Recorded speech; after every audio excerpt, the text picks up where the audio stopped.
Episode 12 with Matt Gamble and Phil Bean, the co-founders of the Nudge Health Tracker app and Nudge Coach online health coaching platform. Welcome back, everybody. Thank you all so much for joining me on what I know will be another amazing episode.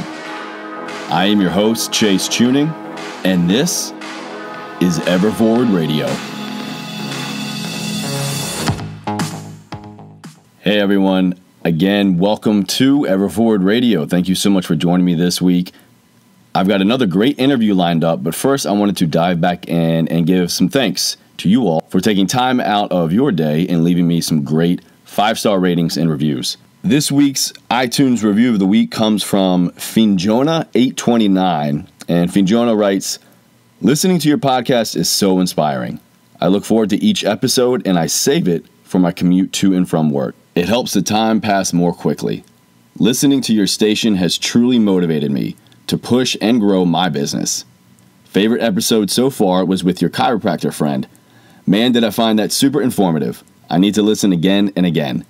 Keep up the good work, and thank you for working so hard to inspire others." Finjona, again, thank you so much for taking the time out of your day to leave this quick blurb, this quick feedback on what your takeaway was from that episode. And the one you're referring to was the one where I talked about low back pain and movement techniques with my good friend and coworker, Dr. Justin Bryant. And you can go back and find that on episode 10. Guys, the best way that you can help promote and spread the good word of EverForward Radio is through these ratings and reviews. It takes all of a few seconds to just tap 5 stars. That's it, you're done.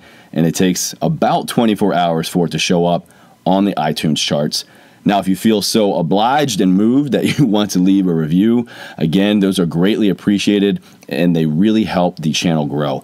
The way that iTunes works is through just basically attention to the podcast. It doesn't really necessarily matter how many downloads you get, but it really does help the channel grow on the charts and help it pop up in other areas by those 5-star ratings, by those reviews. So again, the more love you leave me, the more I'm going to just return the favor and put you all on blast. So again, thank you so much for taking the time out to leave those little 5 stars. They really make a big difference and help spread the EF radio word. So my next interview is going to be with 2 gentlemen that I have known over the past several years. They have come and gone in between my professional workplace as well as I work with them for my private health coaching practice, and I use their phenomenal app and online coaching platform. I'm talking about none other than Phil Bean and Matt Gamble, the 2 co-founders of Nudge Health Tracker app and Nudge Coach online health coaching platform. These guys are based out of my semi-hometown of Richmond, Virginia, and here you're going to learn about their story, their origin, and how they got started on their business, their entrepreneurship, as well as what they're doing now to help other small business owners and entrepreneurs grow and scale well, which you'll learn in a minute has another meaning. So without further ado, I give you all Phil Bean and Matt Gamble. Mac, why don't you introduce yourself, and then Phil, and then let's tell everybody. Yeah, I appreciate it. This is actually the first podcast I think we've recorded with other people in our office, so this is like a big day for us. So, yeah, my name's Matt Gamble, one of the founders of Nudge, with Phil Bean and Chris Carson, who's the third one who is not here because he's actually up in your neck of the woods. I didn't even know you guys had a Yeah. He's up in Arlington. Yeah, he's the our CTO, so he's behind the computer all day. You know. Okay. So he's actually from Richmond though. Sounds like a lot of Arlington people in the tech business. I guess there's a lot going on up there, and we don't get up there half as much because I think we're scared of traffic. But yeah, we get up there from time to time. But yeah, so we have 3 founders. Phil and I are down here in Richmond, and he and I met while playing college soccer. Moved to Chattanooga, Tennessee afterwards. Played semi-pro soccer out there, and that's kind of where the Nudge story started, was out that way. But I guess we'll let you introduce yourself before we get to Yeah, I'm Phil Bean, again, one of the co-founders of Nudge. Mac and I, going back to college, definitely had some ideas about starting a business, and somehow it all came together. I don't know how we all ended up in Chattanooga, Tennessee by some fluke, and then got introduced into a startup program. And then were you in school there? We went to school in South Carolina, actually, at Wofford College, so shout out Terriers. Yeah. So you guys, you said you just wound up meeting up together and starting a business. I'm sure it was much more detailed than that. You don't have an idea. So we were out in Chattanooga. I was working at a fitness facility called D1, which is a sports training facility franchise. I think it's still pretty much across the whole country at this point, but out of Nashville, pretty cool concept. Each one's kind of backed by a pro athlete. So Peyton Manning was technically my boss.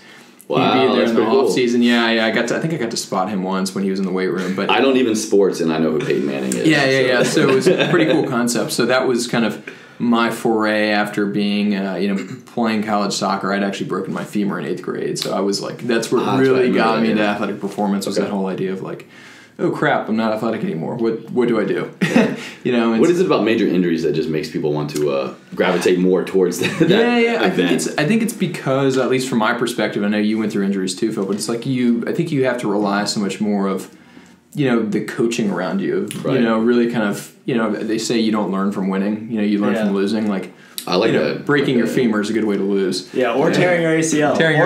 Or both of your ACLs. Phil's point did both ACLs. So that was my foray into injury prevention and rehab. We got a lot more in common than maybe you even realize. I've had both of my hips completely reconstructed, so I can relate to the femur stuff. Yeah. Yeah, so both of my femurs have been reconstructed, and I have 2 pins in both hips. No way, yeah. So clearly all I need to do is just break your hip, tear your ACL, start your own business, bam. That's right. Anyone listening right now is probably like, where is this episode going? Sorry. We all met in the orthopedic room. Yeah, we met. Go to rehab, you come out with business. We're not 65 years old, I promise. So I know both of you guys were kind of in soccer. Yeah. So we both played soccer. You both had major injuries, and that kind of pulled you into that profession, right? Right. How did going from injury to that as a profession, how did that happen? Yeah, so I guess when I was at Wofford, I'd redshirted for a year. So I graduated a little bit late, and before I actually left Wofford, I interned with the strength coaches there and was really kind of convinced I was going to get into athletic performance and wanted to work with pro athletes or college athletes, so that those that really wanted to kind of push and go to the next level. And so we had moved to Chattanooga to play on a semi-pro team out there, and that's when I kind of found D1 while I was out there, so I was also working out there.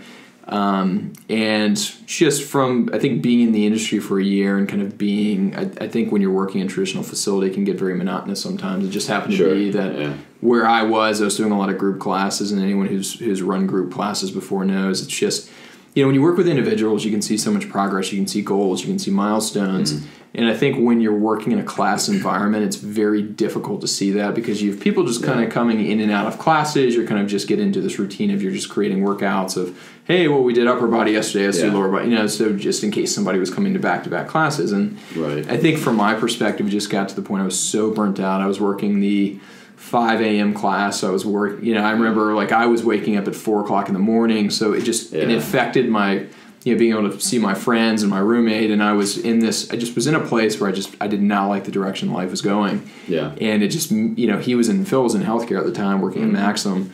And we just kind of saw this interesting need for, I guess kind of more better word would be kind of that convergence of how fitness and technology and healthcare were kind of all starting to come together. About what time was this? About what year? It's just like 2011? 2012, I was going to say. Yeah, 2011, 2012. And so, and it was, really early on, people had the Fitbit 1, if you remember the old Fitbit 1 that you put on your belt loop. And I remember passing those out during my internships in college. Yeah.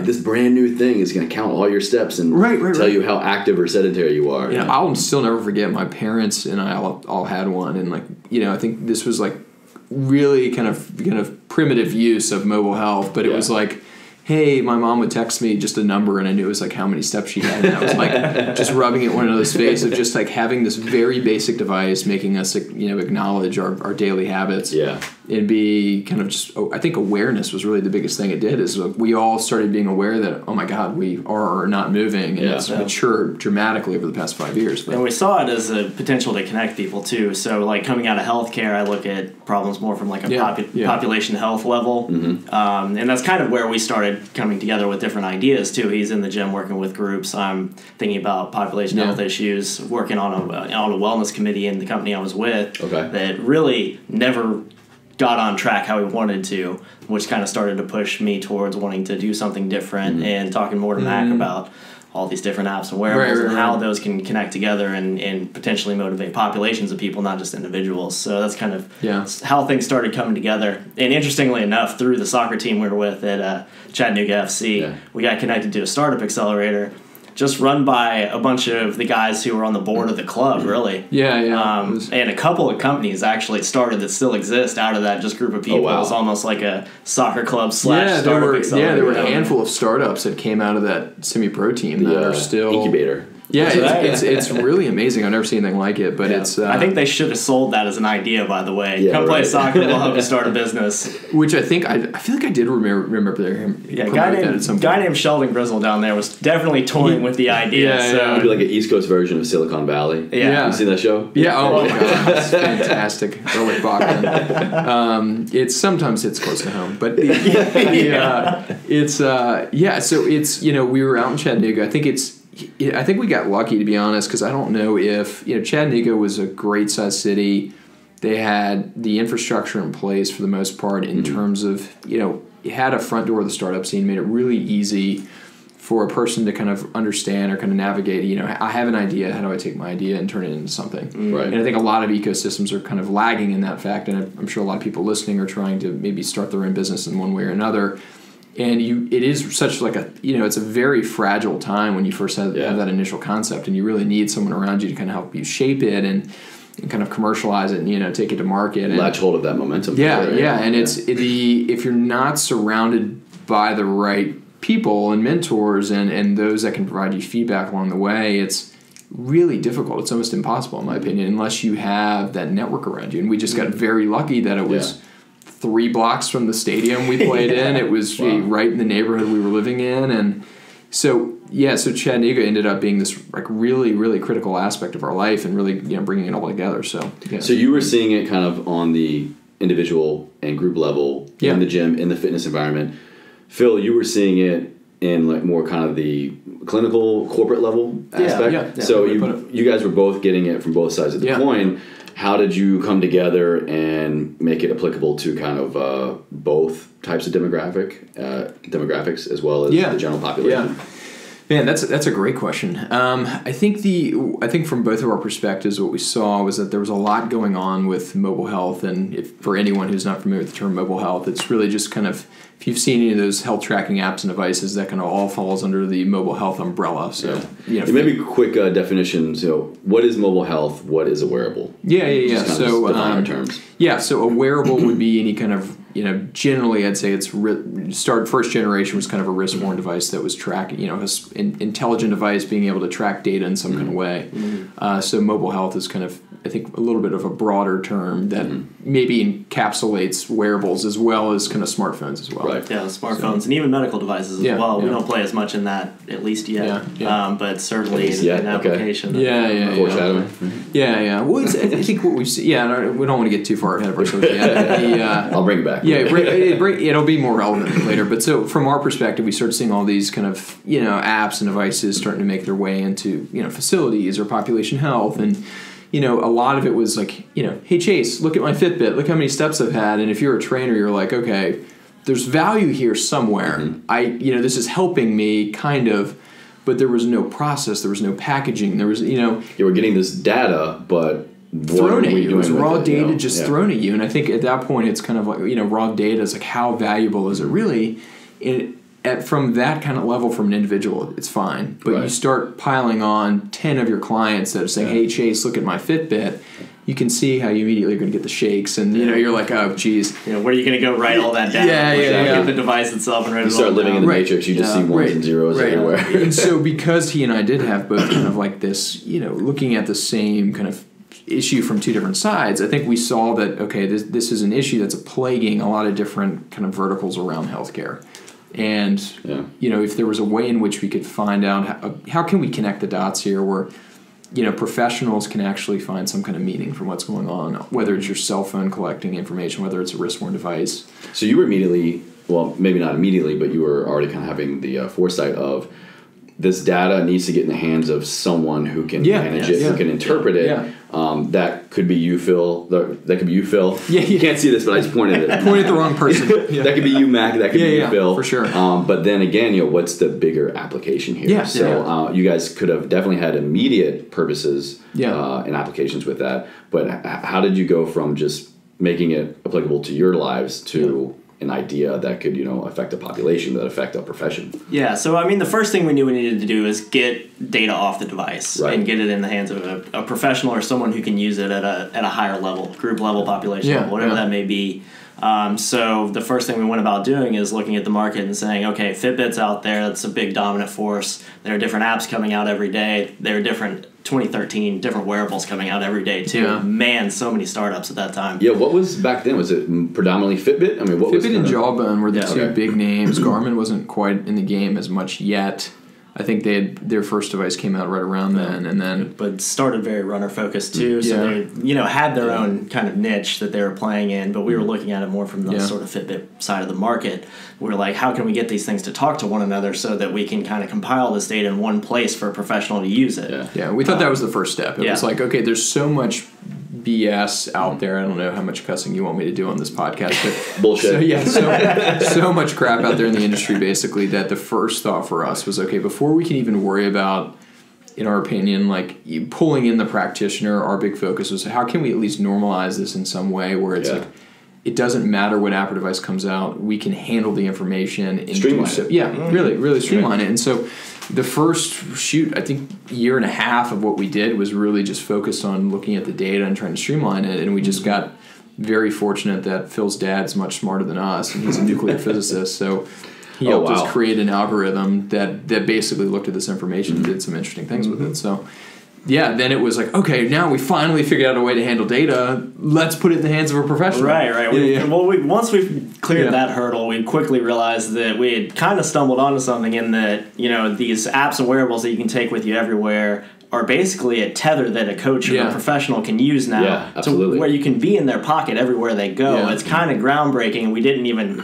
I don't want to give us the credit that we thought of that ahead of time, at least in that way. For sure. I mean, back then, I was just getting my feet wet in the health coaching profession. I was working group fitness, private consultation, private personal training, stuff like that. But, I mean, that, honestly, about the time I first met you, Matt, it was about 2000... a couple years ago. 14? No, probably. Maybe 14. Yeah. And when I first heard about it, I was like, wow, that's like the missing link.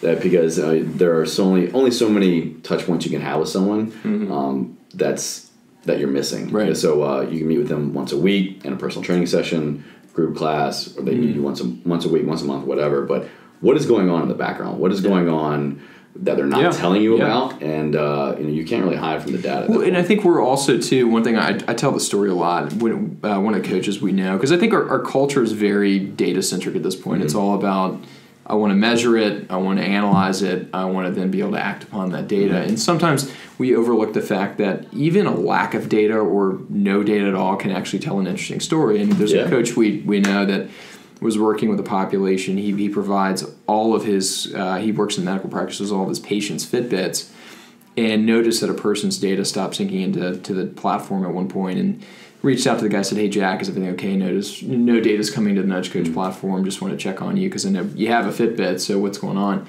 Ended up this person got incredibly sick because it's a private practice. Yeah. This guy was the coach was able to coordinate with him, get him in the next day. And, that happened in our system. We try to make it a little bit easier, but at the end of the day, it was because of mobile health that this coach was able to understand, okay, there's a reason and a need for me to reach out here. Yeah. So it provided a little bit more of that, as Phil mentioned, kind of, I think better tethering that patient to the facility in that case. And, we hear similar stories, though, in fitness or in wellness. I mean, it's the idea that, data is great to see progress, but it's also great to see, okay, something's going on here. I need to reach out to this guy and see, what's up, because he could be, likely to churn. He could be, some kind of episode going on. Did he get hit by a car? Yeah, absolutely. Either way, it helps you provide contextualized feedback and, help you understand, okay, this is where I need to spend my time today. So, just to dive into the brand a little bit, that's really how we would define a nudge, too, if we want to define that, is really contextualized feedback. You can provide through our platform, basically. Yeah, I don't think anyone's ever branded or really defined what a nudge is, other than, like, people use it in the media all the time. I see, like, the word nudge written, and I think that's, like, a good way to... Yeah, well, I just wanted to do there it you go. I hope you do own the IP for that word. Working on it. Yeah, I mean, speaking of, I guess, to backtrack just a little bit, so you guys were both in the industry, in various forms of it, saw this need or saw something happening that wasn't correctly being harnessed, wasn't being addressed. I guess you could say. Yeah. And then you all worked with your dad to kind of create this algorithm so then you could streamline and basically have all these devices talk to each other. Yeah. So fast forward, introduce Nudge Health Tracker, introduce Nudge Coach. How did you go from gathering all this data and then, starting your business and actually making this a saleable, scalable? Right. So I think for us, we did what I think a lot of people thought in 2012, and it was build it into a consumer app and throw it in the App Store, which is kind of funny. But at the same time, too, we realized that what we had created was pretty interesting and pretty novel. Not a lot of people were doing or looking at data the way we were. So we launched it, and it's still the Nudge app is still a big piece of what we do. Certainly means a lot more now that there's like a practitioner input with it. But essentially, we're very fortunate, got a lot of great write-up around it. The industry really enjoyed what we were doing, got a lot of sign-ups on it. We were able to build a decent-sized email list from it. And so we saw that as being kind of a primary marketing activity and a way in which to kind of test the market to understand, okay, for one, testing the technology, are we looking at data in the right way? Is it motivational for people? Do people care? Because I think that's a really good point. There were a lot of questions back then, I think in 2012, 2013, of really what was health tracking? What was mobile health going to become? And I think we're starting to see what it wants to be when it grows up. Okay. Mm-hmm. And I think you've probably a lot of things in the news about Fitbit and kind of how the companies are doing. And I think some of these companies have had a little bit of a hard time over the past year or two because we've all been waiting for mobile health to take the next step in its progression and I think be more intertwined to traditional wellness and healthcare and even insurance at some point. Yeah. And it's going to happen. And I think what we see now is the market is now realizing, okay, yes, these platforms are probably not just for the average consumer to track their steps. Okay, there's a little bit of a transition point right now. And that's a good point right there, not to cut you off, but I think where this is really pertinent and valuable for a lot of other trainers and coaches is that you have all these people collecting all this data and not to insult anyone's intelligence, but a lot of times the general public, they don't really know what that means. Hey, am I too active? Am I too sedentary? Am I eating too much? Am I eating too little? Is 10,000 steps a day good for my health and my goals? What does it all mean, Basil? Right. What does it all mean, Basil? Shameless, awesome power. Yeah. So if anyone is in fitness and wellness, if I was still working with clients, I would just be salivating right now because there's just these devices. Like if you're looking for reasons to increase your prices or looking for ways to grow your business, like this technology makes it so easy, right? I carry this supercomputer in my pocket all day long that captures all my movement. And it's so easy for a coach to provide me feedback. And if I just got one text message a day from somebody that was saying, hey, Matt, great job on this, or like, hey, you really haven't run in a few days, stop being a slacker. Yeah. Like it's that kind of value and being that kind of tied in that people are willing to spend more money on, and they want that kind of value. And look at the feedback we can provide as healthcare professionals and coaches without really demanding that much more from our clients. It's no longer, hey, I need you to write down your reps, your sets, your weights, your food, your calories. There's less work involved for the consumer, for the patient, for the client, but there's so much more data that gets passed up to the coach, the trainer. You're absolutely right. I mean, if I knew that I could have all these touch points passively gathered and it's going to help the person who is helping me. Right. I mean, I would pay for that. This industry to me is sometimes so funny, and I think like people undervalue themselves to death in this industry, and I'm sure you've seen it. I mean, you think about like pricing. Guilty of it myself. Absolutely. Yeah. You're like, oh, geez, if I charge more than $100 a month, no one's going to sign up for me. And it's like, come on, man. The scariest thing I think that a personal trainer, a healthcare professional can do is to ask what another person is charging, because you're like, damn. Are they more than me? Are they less than me? Am I providing the same service for a lower cost, higher cost? You really begin to value what you can provide and what your patient, your client can provide, and then how do you judge what the worth of that is? Yeah. And we talked to a psychologist not too long ago about a similar topic, and her response was basically the comparison is kryptonite. And I think that's more true in fitness than anything else, because everyone is looking at everyone else and saying, oh shit, I got to reduce my price now. Yeah. But you shouldn't be competing on price. That's ridiculous. You know, focus on what you do. Yeah, and I think what ties into that too is as we're kind of tying this all back to technology is. I think we're not seeing it as much as we were, but for a while I think there were a lot of professionals that were kind of nervous about the technology of like, if you came in and you were my client and you were wearing a Fitbit, it was like, no, you know, Chase has turned to the Fitbit instead of me. He's not going to pay me anymore. It's like, if you think you can be replaced by a free app or a $2 app on the App Store, you need to reevaluate your value in the industry. So that's why is that? To be honest, I'm still trying to wrap my head around it. I think it's people are so ingrained in the programs and they forget there's a psychological aspect to this, that if a person is working with you, this really is a people business, right? I can go to 1,000 different trainers and they're going to show me how to do a squat. Mm-hmm. It's, you know, at the end of the day though, it's someone who, you know, fits my personality. Will say, Mac, shut up and just do what I need you to do, or, you know. And so I think that's maybe part of it is they kind of overlook the psychological aspect and they undervalue themselves, and then they see they're based on that shaky confidence, that person comes in the Fitbit and then it's just like one more thing. But yeah, it's interesting to see, and I think we finally have gotten over that, and now people are saying, okay, we can coexist, me and the technology. So that's, I'll get off my soapbox. So I think you bring up a fair point. In this day and age, do you think it's fair that this is something that healthcare professionals, personal trainers, health coaches should 100% adopt? Or why should we still fear the technology? Is it super reliable? Is it valid? That's a good question. I think the biggest lesson I can pass along on that point is basically that some data coming in all the time is better than perfect data once and never again. So if you're worried about the data being 100% accurate from a smartphone just collecting steps, then you're probably overthinking it a little bit. You know, this is a way to tether to your client, to your patient, be with them everywhere they go and provide them valuable feedback and fit into their everyday life, something you could never do before. If you think about a health coaching business 20 years ago, basically you meet with someone every couple weeks and say, hey man, how you been eating? And I don't know about you, but I can't remember what I ate yesterday. And especially before the days of like MyFitnessPal. Or you know, good luck getting someone to carry around an extra journal to write down everything, or ask the waiter, you know, hey, excuse me, how many tablespoons of salad dressing did I have? Well, I think like we were saying, I think this is just the current generation we're in of this technology. Like you think about even video conferencing software, right? Like we use Zoom, and I love Zoom, and I'll speak highly about it.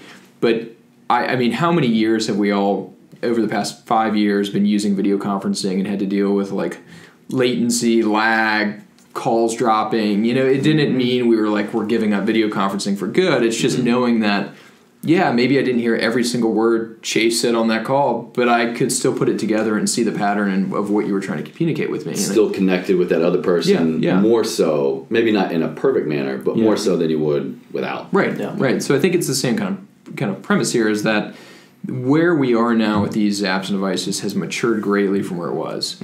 But there's still a lot of room for development, and I think what you'll even see over the next 5 years is going to be, adhesive devices that are maybe patches on your skin.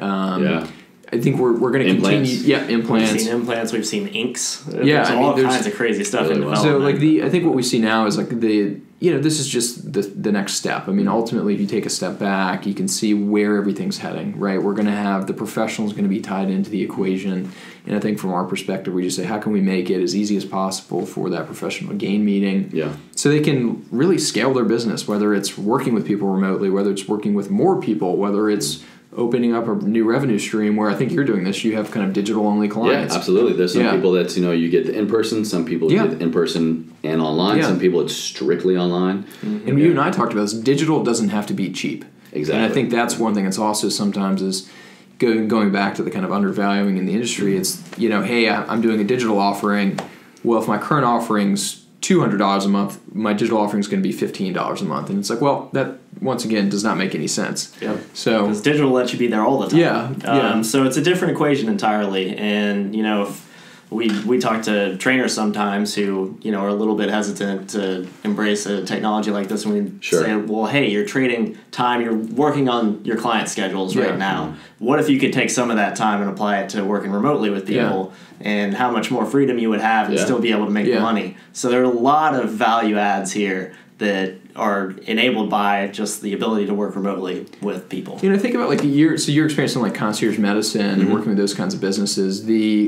I think a lot of trainers, like those in fitness and wellness, could probably learn a lot from those types of models, because you think about like what, you know, concierge medicine tries to deliver is that whole idea of kind of really white glove service and trying to be with you as much as, you know, have as many touch points as possible. We're here whenever, however. Yeah, and it demands a higher price point, right? I mean, you have people paying upwards of thousands of dollars a year, and it should be eye-opening for, you know, if you're in fitness and you're trying to deliver that kind of value, that still can be white glove service. I mean, people are, you know, you go into certain markets, people are spending hundreds, if not thousands of dollars to work with a trainer. It happens, you know, it's out there. So I think just looking at kind of your value, what you're providing to your clients, and, you know, I think have some confidence and don't be afraid to, you know, to raise your prices and you know, I think it's just one of the things we see over and over again. So, and, you know, speaking of, you know, say someone is looking to include this new revenue source or wants to do online coaching, digital coaching,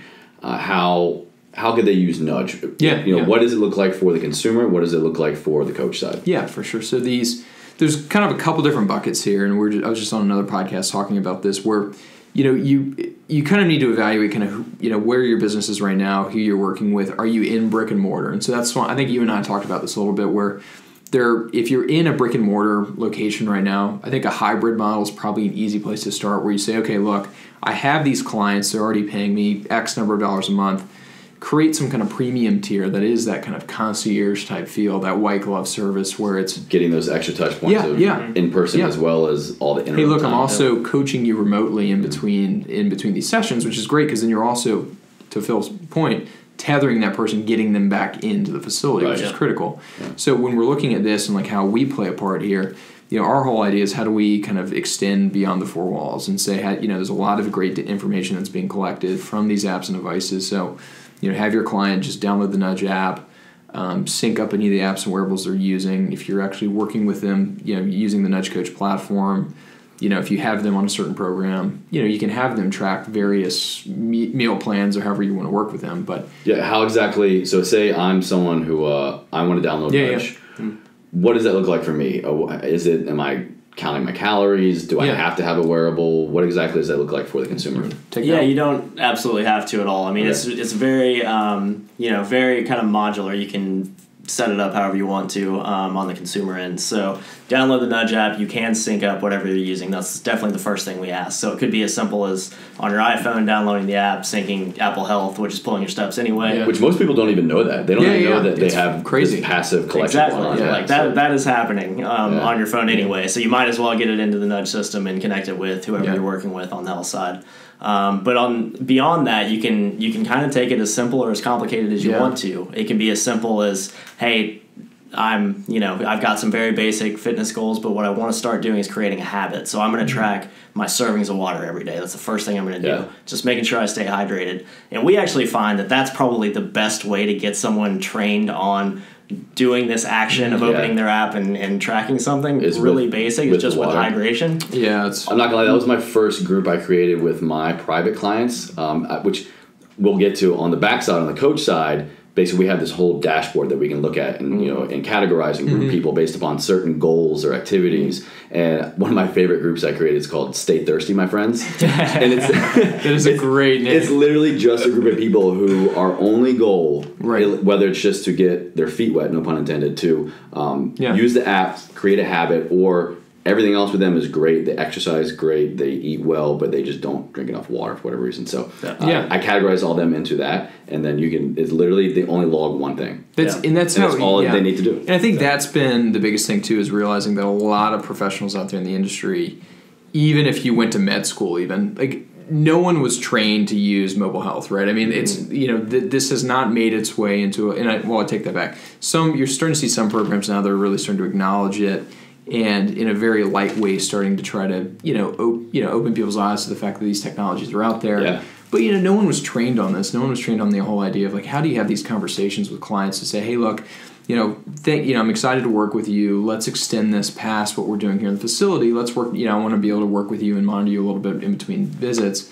And I think it's maybe a little bit new for a lot of people. And I think what we've seen is it's a lot of kind of education on, even from our end, trying to share with people, hey, look, this is a really natural conversation to have. If people are paying you money for this service, they want to have this. They want to be tied in. They want you there with them when they're making the tough decisions. And I think that's something that's usually overlooked. Yeah, I'd be interested to hear from you, Chase, on that Stay Thirsty, My Friends group. I love that, by the way. That's the value of branding right there. Right. But when you worked with those people, I guarantee you heard from at least one of them that said, oh my God, I didn't realize that I wasn't drinking any water throughout the day. Absolutely. Or they're like, oh no, I drink enough water, and then they actually track it. Like with anything, you're trying to figure out, hey, am I doing enough of? Am I doing too little of? And then they're like, no, actually. Right. Or maybe it is the golden standard norm, what is it, 8 ounces a day, but they're highly active, and so they're like, why am I getting headaches? Why am I, not sleeping well? Well, you may be hitting that standard, but it's not enough for you. You're running 10 miles a day. And so the consumer, they can track water, they can track food. I mean, how is this different from like MyFitnessPal or Fitbit food logger? So in the system, I mean, if a person is, what I think, as Phil mentioned, is very modular. So we have, in some cases, like our chief science officer uses this with his patients. He'll just have people sync up their Fitbit, and that's it. He'll just have them sync that. Doesn't even have them open the Nudge app, which is, that's about as passive as it gets. Because then on the backside, on the coach side, he's getting all the data. You get all that data. Yep, and he can, based on the way in which he works with his clients, he can kind of configure the system. Say, hey, system, let me know if anyone has less than 4,000 steps, several days this week or something, and then the system lets them know, hey, this person meets that, you may want to shoot them a note. And so the whole idea being that we're removing the guesswork when you're working with these people. But the other side of this would be more of like you are working with someone that needs a little bit more hand holding, and our system's built on totally around simplicity. So it's like servings of fruits and vegetables, servings of water, hours of sleep. More detailed, more granular information can be logged through if you have someone journaling their behavior, or you have someone maybe syncing something from Fitbit has detailed nutrition tracking, something like that. So it depends on, it's really knowing your client at the end of the day. Yeah, and I mean, which fits right with the whole personalized medicine movement, which really is where we're all going, right? Yeah. So. And that's why one of the many reasons it's so important to have the practitioner tied in. If anyone was ever worried about technology replacing them, they can just look at the statistics. Fitbits get lost. People just stop using them after 3-6 months. Oh, my battery died and I never recharged it. It's been 2 years. And it's those reasons, and it's also because consumers don't know what to do with that information. They don't know how to turn that into valuable, actionable stuff. So that's why the professional is tethered there, and the professional is providing insight, yes, but accountability more than anything. And there's this quote that we toss around over here all the time, is just basically that people need to be reminded more often than they need to be instructed. And absolutely, I can definitely agree with that. I think that really speaks to what we're going for here. It's at least as much accountability and just keeping people reminded that they need to stay on track than the detail that we get caught up in too much, which is really detailed data. Are they hitting their macronutrient levels? And what I love from the coach side of Nudge is that it's not just quantitative. You can include a lot of qualitative data too. Right. I have certain people that you can add in. I also want you to track stress. Work stress. There are certain more people are doing resets. I go into certain people and we actually create. That's why I love another thing I love about Nudge Coach is you can create any variable that you want to track, whether it's something that we're trying to have the patient or client use more of, or drink more of, or eat more of, but also something maybe that they're trying to do less of. Track indulgences. So whether it's fried food, alcohol, work stress. Did I go to yoga today? You can create any and every variable that is pertinent and specific to that person to see, hey, are you doing enough of it? Are you doing too little of it? Or are you doing too much of it? And then from there, it's a matter of, okay, what else do I need to fine tune? Do I need to look at their activity? Do I need to look at their sleep? You all can even track supplements on there. So for all my other trainers and health coaches and health and wellness professionals out there, the data that Nudge Coach gives you on the backside is like the golden the goal. Whatever. The Holy Grail. Holy Grail. Holy Grail. Because in my experience, and I'm sure you guys can relate too, it's not what you get when you meet with that person every week, every month. Yeah. It's all that time in between that they could be doing or not doing, eating or not eating, that is making or breaking their success. Yeah. And especially when it's as simple as just, hey, just sync this up, let it collect data in the background, and then let me just see it. Yeah. And then I just instruct you. I guide you on the backside. So the health coach side, the tracker side, is so user-friendly. I'm going to plug this as much as possible because it literally just appreciate it. It takes so much guesswork and questioning off of my side because it gives me all the numbers. I can see what they're doing, what they're not doing. Is it peaking? Is it valleying or flatlining? And that really helps guide my coaching when I do have those check-ins. Right. Yeah, and I think it's all about, if you did want to, some people are out there and they just want to make tons and tons of money and work with, 50, 100 clients. You can do that. That's great. Others just say, I'm spending way too much time in my business and I want to win back my time. So I think that it just depends on kind of who you are, but can we help enable that in some way? Yeah, and it's so great to hear from our perspective what you said about ease of use because it's a lot of blood, sweat, and tears on our end to make sure that happens. And we're lucky our designer is an absolute genius. Yeah. But it's much harder from a technology perspective to make something simple than it is to make it complicated. I can't imagine the coding and what you guys go through on a daily basis or monthly basis to actually make this happen. But on our side, it's very streamlined. And also, I've looked at it as a consumer as like, hey, I just want to use Nudge Health Tracker. Yeah. What do I want to track? So I think even if I didn't have a coach on the backside helping me, the fact that it gives me like a nudge factor, it gives me that gamification. I think we can all see, because you can't lie. Well, certain people can lie to themselves. But it builds that awareness. It builds and instills those self-accountability tools to be successful on your own. Yeah. But then it's just amplified even more when you connect it to a coach. And I think these stats are always kind of interesting for people. I can't remember if I've told you or not. We started doing some data mining in the system just to see, okay, what is the difference when you tie a professional involved? Because you have a lot of people that do use these devices by themselves, and so we looked on our system to kind of compare the two groups of users. Those that were just kind of tracking on Nudge by themselves, syncing a device, whether or not they open Nudge again. We're still pulling in all that data. Versus those who are using our system and working with a professional, and the data was really eye-opening for all of us. And you'd expect that a professional would make an impact, but it was those people were like 3.5 times more likely to still be engaged after 120 days if they were working with a coach. Which you hear the stat, a lot of these devices end up in the drawer. Well, to have the coach on the other end say, hey Jack, charge your device, like those little nudging just to remind him, just to be that kind of that little encouragement. But also that group working with a professional lost, I think it was 4.5 times more weight. Yeah. Combined.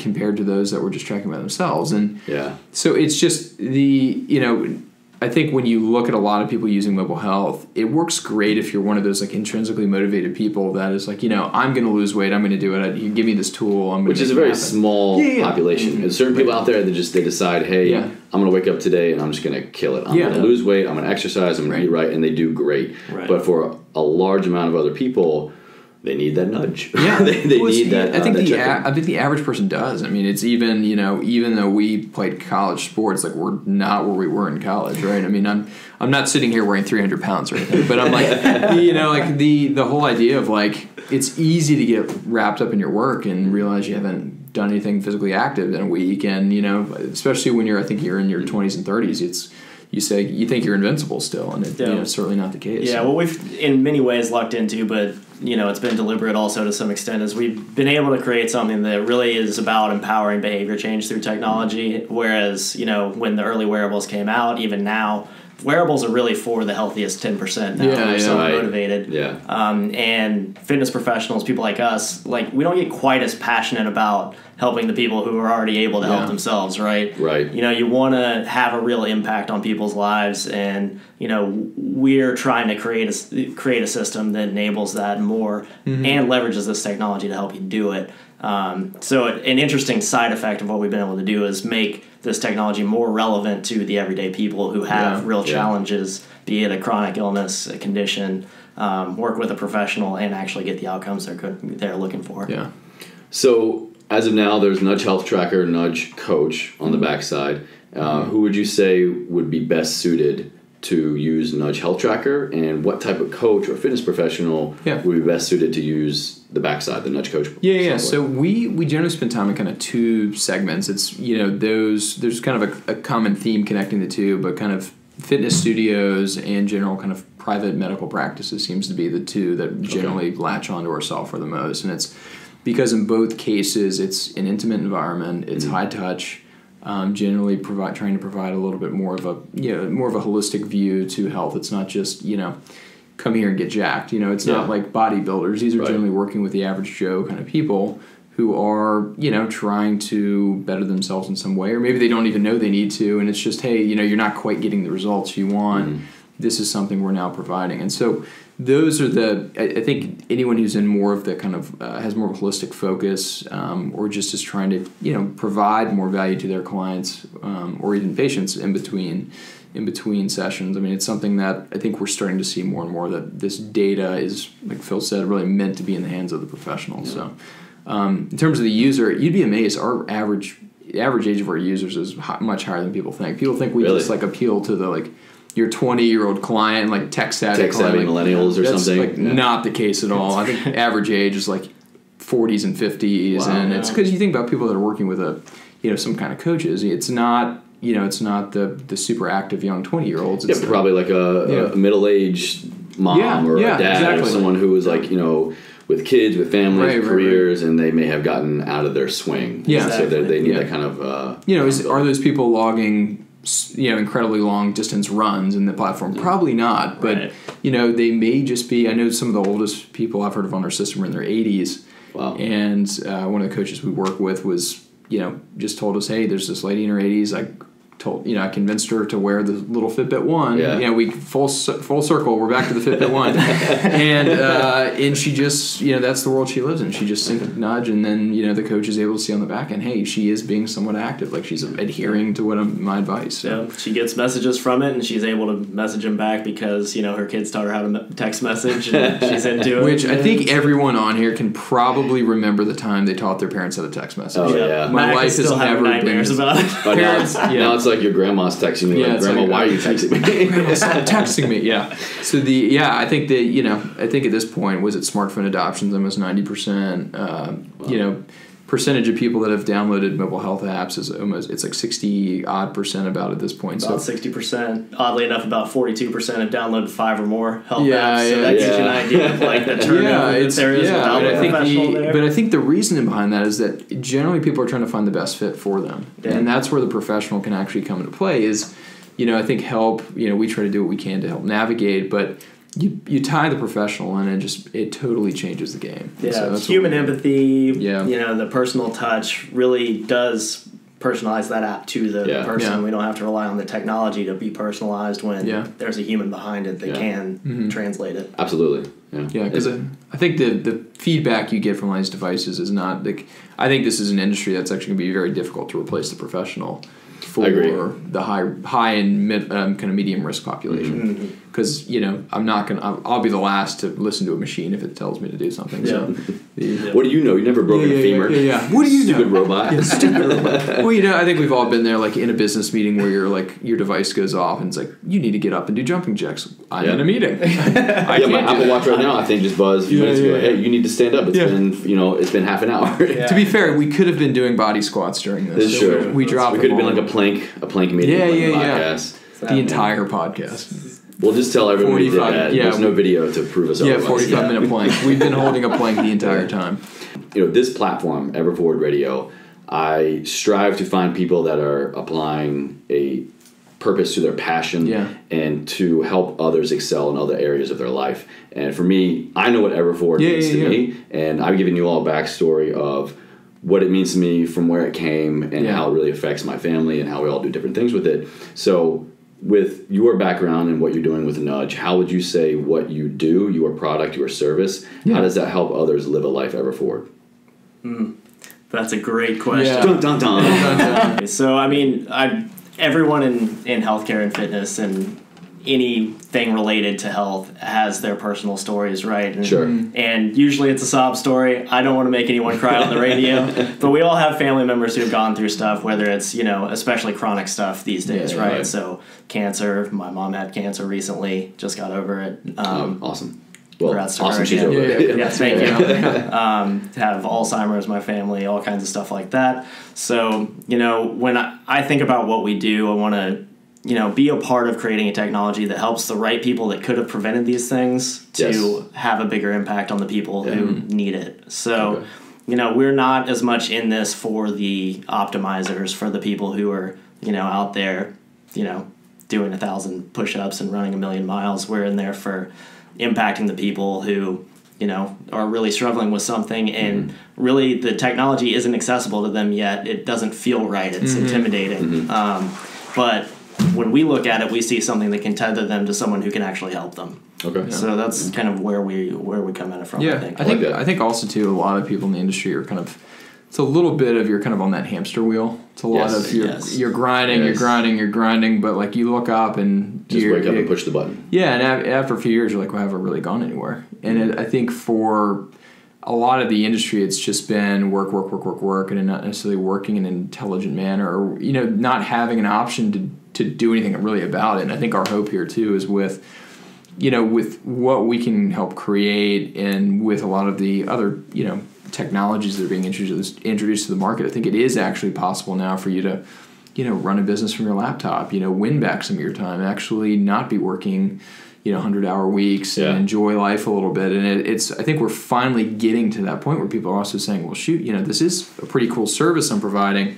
Maybe I can increase my prices. Maybe I can make a real living, because I think we've all seen the stats of like what trainers are making across the industry on average, and it's just like peanuts, and it's crazy. And I mean, I think and so I think ultimately, like to tie in what Phil said, it's just like, creating something that I think can make, I think, increase the utility of it, not only to the clients that are being, provided that value, but also to the ones that are delivering it. Yeah.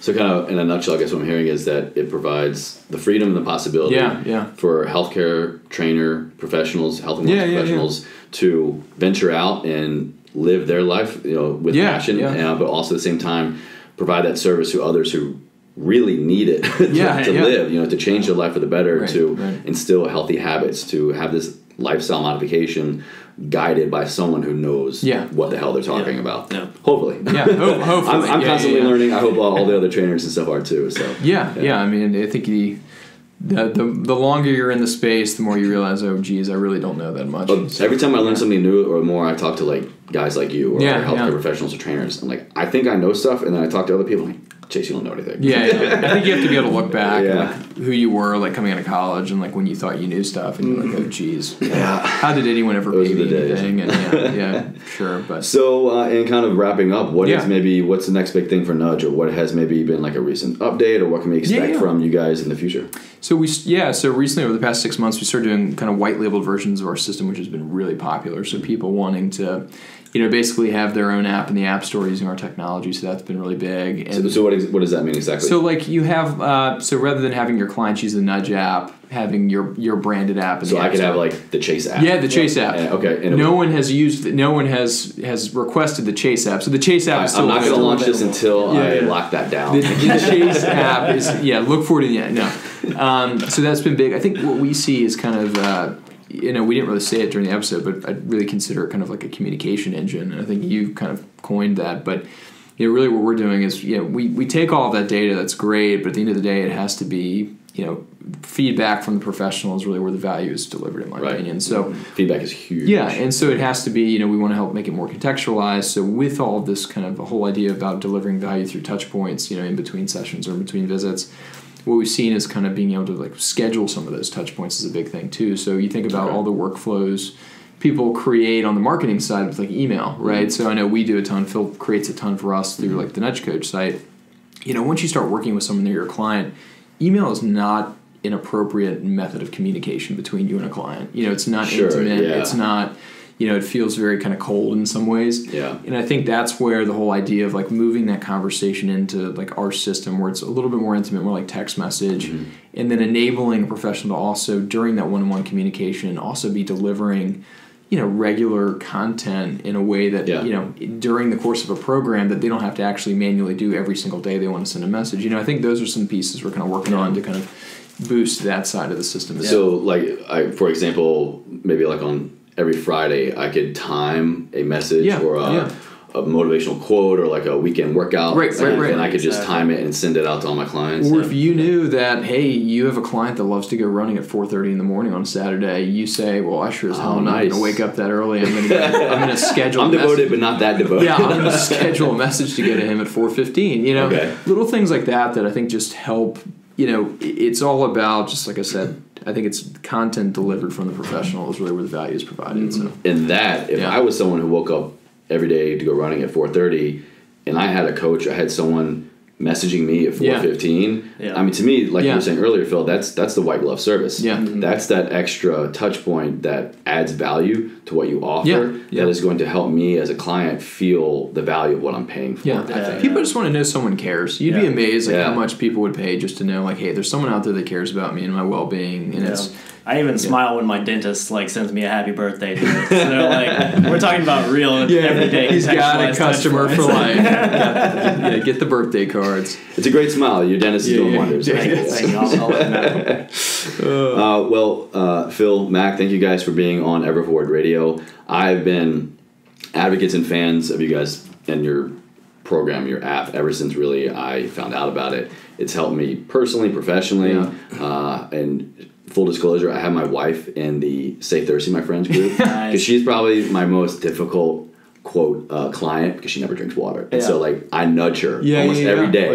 She's like, babe, you can just text me or call me, or, like, I'll be in the other room, and I'm like, drink water. drink water. Exactly. So, for me as a healthcare professional, as a health coach, it really, really helps connect a lot of dots. It helps me realize certain dots that were missing, if that makes any sense. And I have certain clients who tell me that, you know what, I may not be the best at tracking certain things, but literally just knowing that you're watching me, the big brother's watching, it keeps it all fresh in my mind. So it gives me more drive during the day. It makes me feel more accountable because it's no longer just me. I'm answering to someone whether or not they're right there next to me. So Nudge Health Tracker, you can find it in the iTunes App Store, Google. So the Nudge app is it's for iOS and Android in the app stores, and then go to nudgecoach.com. That's where you can kind of watch a demo and learn more about the platform. And one more thing, wait for a couple weeks and we'll see Chase on the podcast, the Scale Well podcast. Oh, snap. As well. Got to plug the podcast. Again, I've actually been listening to that recently. You guys have been getting some great guests on. Again, anyone who's listening to this, I feel very strongly that would connect to your podcast. Scale Well. It's all health, wellness, entrepreneurship, scaling yourself, scaling your business. So if you're a fan of EverForward Radio, I think you will definitely be a fan of Scale Well. Absolutely. For sure. Well, I really appreciate it, man. Thanks for coming. For the first guest in the office, this is great. This has been fun. And I'm going to steal your mic because it's bigger than mine, so therefore it's better. All right, guys. Thank you so much. All right. Thank you, Chase.